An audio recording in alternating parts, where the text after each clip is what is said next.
Hi, and welcome to this 60th blog based on prayer by Philip Yancey. I'm dealing with a new chapter 14 called Tongue-Tied, and particularly the first two items, the problem of interrupted prayer and the feeling too unworthy to pray.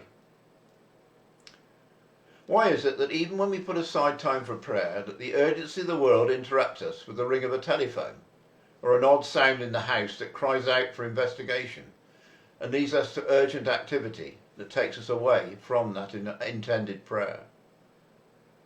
How does that compare to the Celtic practice of action prayer, everyday actions that can form the basis of our prayers to God, such as prayers for washing up, perhaps honing in on cleansing one's life, prayers for gardening when digging or ploughing, turning the furrow, burying the past and starting afresh?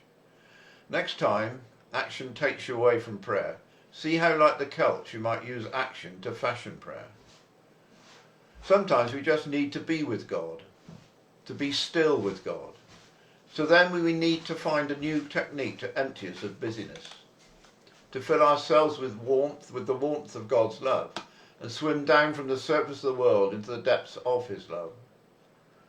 Such techniques as focusing on one's breathing and noticing how our breathing in sounds like Yah and our breathing out like way, which together sounds like Yahweh, the four Hebrew consonants of YHWH, which spell out the name of God. As we repeatedly and slowly breathe, listening to God's name, we may more easily be able to sink into the ocean of God's love. Or perhaps sitting upright with hands cupped in one's lap, and slowly imagining our internal busyness flowing up from our legs, up through our bodies, and then down from our heads and into our arms, ending up emptying into our cupped hands. Then, as we open up our hands, we offer all that busyness to God, and then ask that we are refilled through our hands and into our empty bodies with the warm light of Christ.